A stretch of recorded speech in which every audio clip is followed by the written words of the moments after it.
Yo guys, happy holidays. It's Alex here. We're gonna make this quick because I don't have a whole lot of storage on here, so I'm gonna make this quick. I'm doing a season 2 review of Fuller House right now, so let's get right into it. Alright, episode 1, welcome back, grade B+. Basically, DJ has decided between Matt and Steve from the last episode, from the last season, but then they throw a curveball at her because they already have new girlfriends. Basically, it was a good way to start the season. It was impressive. It was also a little generic and blatant and cringeworthy. But overall, the jokes that were overused did make me laugh in the end. So, overall, it was pretty good. Next up, mom interference, grade C+. Why am I doing this? And then basically, Jackson wants to join the football team, but DJ won't let him. And once again, there were overused jokes that were funny. I'm just going to stop saying that because I don't have time for this. And I thought the audience awing was at the wrong times. And it was pathetically funny, too. And it was, like so bad it's kind of funny. And it was a little cover-up, too. And it was generic and cringeworthy and repetitive at times, so not terrible, but I could take it or leave it. Next up was Ramona's Not So Epic First Kiss, grade D+. Basically, it references what teenagers are going through, like they want to have their first kiss, like she wants to have her first kiss now, with a guy she doesn't really like, just to get out of the way. And I thought that was pretty good, but overall, the jokes weren't funny, it was boring, uninteresting, cringeworthy, desperate. It's not good. Next up was Curse of Tanner Manor, grade C-. This is recording it says. And basically Max, DJ's son's friend, says, Max is DJ's son, his friend says that they're the lamest family in town because they put up, like, the lamest decorations on Halloween. And there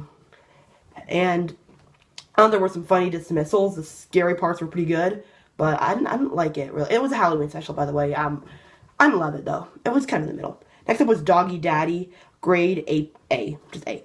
There were some really good pop culture references. Once again, the jokes were overused, but mostly funny. There were nice dismissals. Matt and DJ officially begin dating in this one. And, Ramona has a huge dance audition, and Max starts a chicken farm. And to the dog swallows a corn cob from the farm. And DJ and Matt start dating as they're having it surgically removed. I really love this episode. I know I'm so rushed right now, but I gotta finish this up faster, else I'm gonna run out of storage. Alright, once I hit the 10-minute mark, I know I've overstayed my welcome. Alright, next up was Fuller Thanksgiving, the 4th of July special. In this episode, did you really think it was the 4th of July special? Get the hell out of here. You're too young to be on YouTube if you actually thought that I was being serious. I mean, even I have Asperger's, and if someone told me that, I would know it wasn't. Whatever, yeah, this episode sucked. Grade F.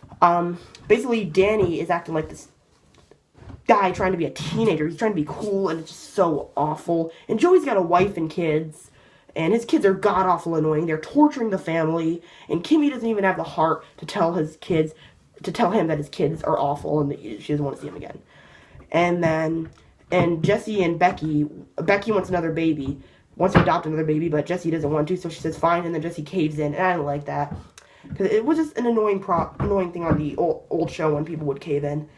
And it was just generic, lame, childish, cringeworthy, and unfunny. The only funny part was when they broke the fourth wall about Michelle, but that wasn't enough to save it. Next episode is Girl Talk, grade B+.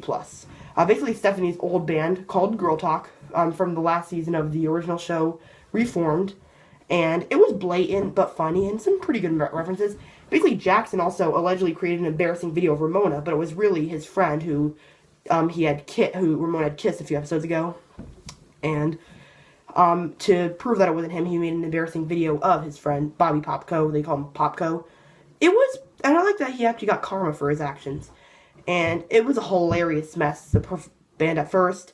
But then it actually got better as it went along, but they broke up because of feuds between DJ and Gia, who is Stephanie's friend. And I like that. I think it was a typical band feud, so I kind of like this episode. It was pretty good. Next up was A Tangled Web, grade B+. Basically, Stephanie writes a song about Jimmy, Kimmy's brother, and her boyfriend, Stephanie's boyfriend. And there were some really solid jokes. It was a catchy song, too. It was corny, but at the same time, it was kind of cute.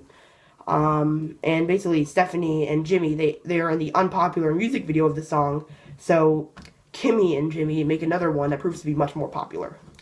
Yeah. And so then that was good. I thought it was good. And Max presents his One Kid Can Make a Difference project, but loses the title, and I like that. Because it finally showed that you can't always get what you want which, like I said, was a bad problem for the original series, and for a lot of the first season as well. So yeah, I like this one. Next up was Glazed and Confused. It's my favorite one on the season. It gets an A+. Basically, Stephanie goes to Danny and Becky's morning show to sing her new song, while Matt and DJ plan on going on a weekend, like a romantic weekend. And then Joey shows up, and I knew this episode was going to go downhill, but it was really satisfying, actually. He brought in donuts that poisoned the whole family, and they have to stay home, and they're sick, and Matt has to take care of the guys. I like that because it's really satisfying. It represents what a complete a-hole Joey is, so it's really satisfying. And there were really funny jokes. It was blatant but funny. And basically, Fernando, Kimmy, Jesse, Becky, and I don't have time for this. Kimmy, I don't have time for it to be, and Stephanie too.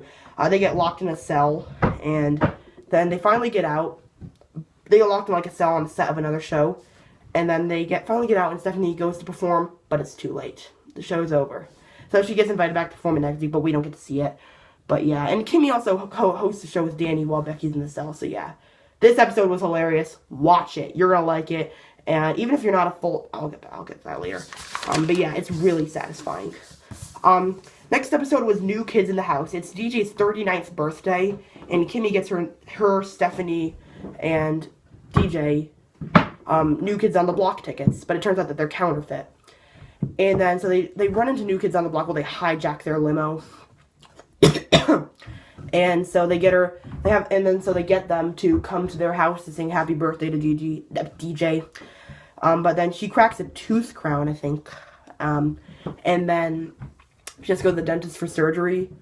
But then she comes home and she's really groggy. But so the band still sings, the guys still sing happy birthday to her, but it doesn't have the same effect. And then in the end, Steve, who's a podiatrist, the guy who owns the stadium, he gave a foot surgery that saved his life, kind of thing. So he owes him now, and so he gave him free tickets. And I like that. And they brought DJ up on stage to sing happy birthday. And then that would have been a good ending, but then they brought Stephanie and Kimmy on stage too, and it just felt indulgent from there, which was a problem on the original show, but it was good overall. I'll give it a B.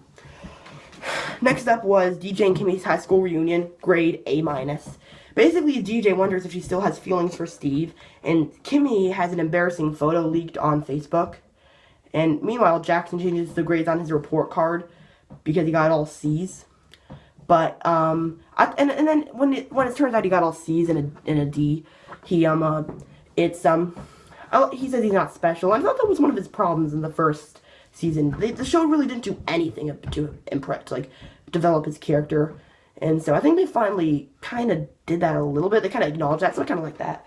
Overall, the episode was pretty good. Next up was Nutcrakers, grade A-. Basically, Max falls in love with Steve's new girlfriend, who's exactly like DJ, her daughter. And then there was this funny scene because Stephanie and Jimmy, they were doing like this thing that reminded me of Family Guy's The Cool Whip scene, which I love. I love Family Guy. Basically, Lola has a Christmas Eve party, while Ramona, Ramona's friend, Ramona has a play on the Nutcracker. Basically, Kimmy takes over because her and Fernando were lost, and then it's hilariously bad. I mean, it's bad, but it's hilarious. And the last episode is Happy New Year, Baby, grade A. Basically, Steve wants to propose to CJ, and there were little lame jokes in it too, and there's a reference to the past episode too. And it's kind of generic too, but it has karma for people's actions, so I like that. And it's really satisfying when Danny, Jesse, and Joey talk to each other. That was really satisfying. And Jesse and Becky adopt a new baby, and there are also a few proposal mix-ups in there. You'll have to watch it, and it was a perfect way to end. I loved it. So all in all, I give this season a B-. That's pretty good. So I think that if you're a Full House fan, you're probably gonna love it. And if you're not, there are some few satisfying moments in there too.